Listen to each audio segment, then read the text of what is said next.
नमस्कार, मैं Anshu Datta, assistant professor commerce department, Samadhan college Bemetara से बोल रहा हूँ। आज हम कॉरपोरेट अकाउंटिंग में टॉपिक पढ़ेंगे इशू ऑफ शेयर्स के बारे में, लेकिन उससे पहले हमें एक बेसिक जानकारी होनी चाहिए कैपिटल स्ट्रक्चर के बारे में। तो क्या होता है कैपिटल स्ट्रक्चर? हर चीज़ की अपनी एक संरचना होती है, उस संरचना के अकॉर्डिंग हम क्या करते हैं, वर्क करते हैं। तो कैपिटल स्ट्रक्चर मतलब हम बिजनेस में पैसा लगाए कैसे। तो बिजनेस में पैसे लगाने के कई तरीके होते हैं। पहली बात करते हैं कैपिटल होता क्या है। तो बिजनेस स्टार्ट करने के लिए जो भी हम लगाएंगे, हमारा कैश बैलेंस, बैंक बैलेंस, जो भी हम बिजनेस में लगाएंगे वो हमारा कैपिटल होता है। तो अब बात आती है कि हम कैपिटल की व्यवस्था करें कैसे। तो सबसे पहले तो हमारे पास अपना खुद का कैश बैलेंस और बैंक बैलेंस होता है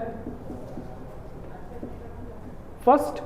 सेकेंड, हम व्यवस्था करते हैं शेयर्स से।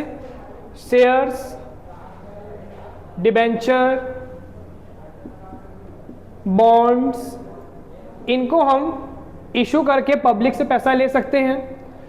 तीसरा तरीका होता है बैंक से हम लोन ले सकते हैं।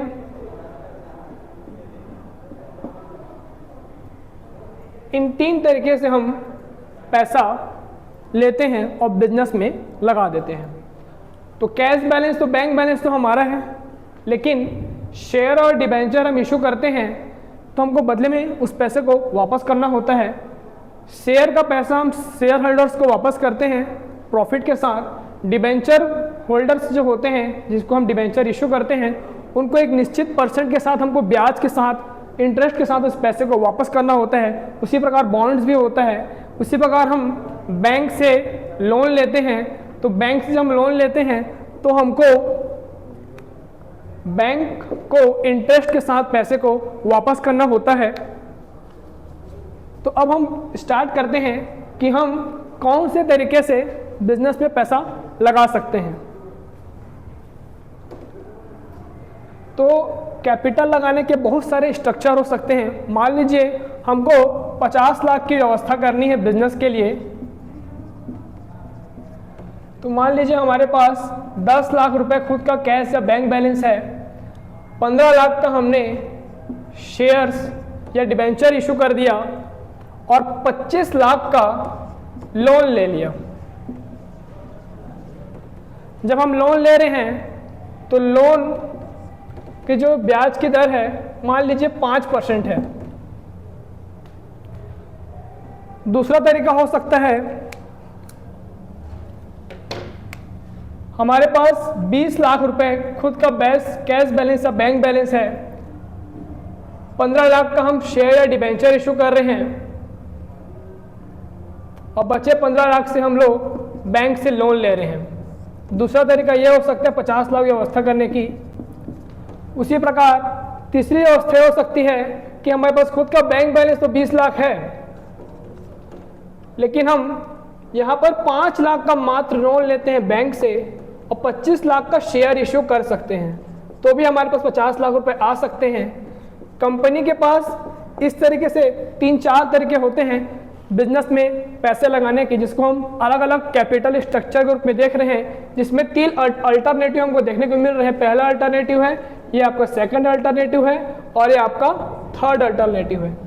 तो हम कौन से स्ट्रक्चर को फॉलो करके बिजनेस में पैसा लगाएं? तो इसका नियम ये कहता है कि जिस कैपिटल से हमको रिटर्न मतलब कि प्रॉफिट की वापसी,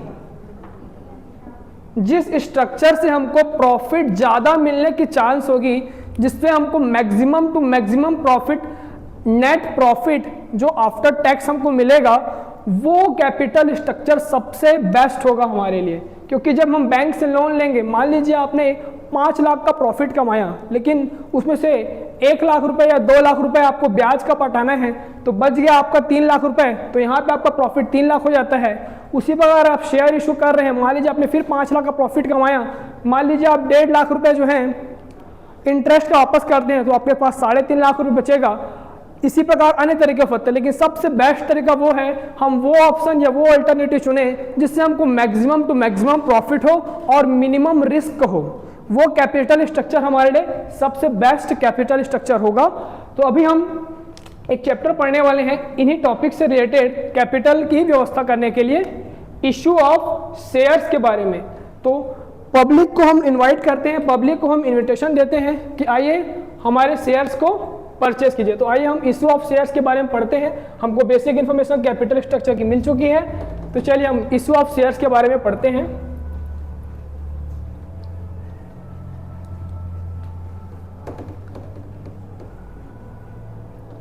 सबसे पहले कंपनी पब्लिक को इनविटेशन देती है कि आइए हमारे शेयर्स को परचेस कीजिए। पब्लिक को हम इनविटेशन दे देते हैं। पब्लिक हमारे कंपनी के प्रोस्पेक्टस को पहले चेक करती है कि कंपनी किस टाइप की है, कब इस्टेब्लिश हुई, कैसा लेन देन करती है। उसके बाद जो कंपनी के शेयर्स को खरीदेगा वो हमारा शेयर होल्डर बन जाता है और हम कंपनी के शेयर्स को इशू करते हैं। बात करते हैं कि शेयर्स होता क्या है। What is share? Share is a certificate, जिसमें ये लिखा रहेगा कि ये कंपनी है और इस कंपनी में आपने इतना शेयर्स खरीदा है और इतने रुपए के आप शेयर होल्डर हैं। तो शेयर क्या है? शेयर एक सर्टिफिकेट है। जिस प्रकार आपकी मार्कशीट होती है, मार्कशीट में आपको एक सर्टिफिकेट दिया जाता है, उसी प्रकार शेयर भी आपका सर्टिफिकेट है जिसको आप बैंक में यूज़ करके पैसा समय से पहले विड्रॉ भी करवा सकते हैं। तो यूज़ करते हैं इशू ऑफ शेयर्स के बारे में। तो इशू ऑफ शेयर्स में हमको इस चैप्टर में क्या पढ़ना है? हमको इसकी जर्नल एंट्री पढ़नी है, हमको इसकी अकाउंटिंग करना सीखना है। तो चलिए हम स्टार्ट करते हैं। अब यहाँ पे हमने पब्लिक को शेयर इशू कर दिया, शेयर होल्डर्स हमारे बन गए। अब हमको उनसे पैसा वसूलना है। तो पैसे हम शेयर होल्डर से दो तरीके से वसूल सकते हैं, या तो लमसम में या फिर इंस्टॉलमेंट में। तो लमसम की भी जर्नल एंट्री होती है और उसी प्रकार इंस्टॉलमेंट की भी जर्नल एंट्री होती है। तो मैं सीधा इंस्टॉलमेंट की जर्नल एंट्री आपको बता रहा हूँ। इंस्टॉलमेंट का भी नाम आपको सोचने की ज़रूरत नहीं है, इंस्टॉलमेंट का नाम ऑलरेडी है। पहले इंस्टॉलमेंट का नाम होता है एप्लीकेशन, सेकंड का नाम होता है अलॉटमेंट एंड थर्ड आपका होता है कॉल। तो इसकी हम जर्नल एंट्री देखते हैं। तो सबसे पहले एप्लीकेशन की जर्नल एंट्री कैसे होगी? Bank account debit to share application account. इसी की सेकेंड एंट्री होगी, हर इंस्टॉलमेंट की दो जर्नल एंट्री होगी। सेकेंड एंट्री होगी share application account debit to share capital account. उसी प्रकार हम अलॉटमेंट की एंट्री करेंगे तो share allotment account debit to share capital account. उसी प्रकार इसकी हम दूसरी एंट्री करेंगे तो bank account debit to share allotment account. उसी प्रकार कॉल की करेंगे तो शेयर कॉल भी तीन टाइप के होते हैं, first call, second call and third call. तो first oblique second oblique third account debit to share capital account. And इसकी लास्ट एंट्री होगी bank account debit to share first oblique second oblique third and final call account. तो इस तरीके से हमने देखा कि 3 इंस्टॉलमेंट होते हैं और हर इंस्टॉलमेंट की 2 एंट्री। अगर 4 इंस्टॉलमेंट होंगे तो 8 एंट्री होगी। एंट्री को देख लेते हैं हम लोग। Bank account debit to share application account, share application account to share capital account.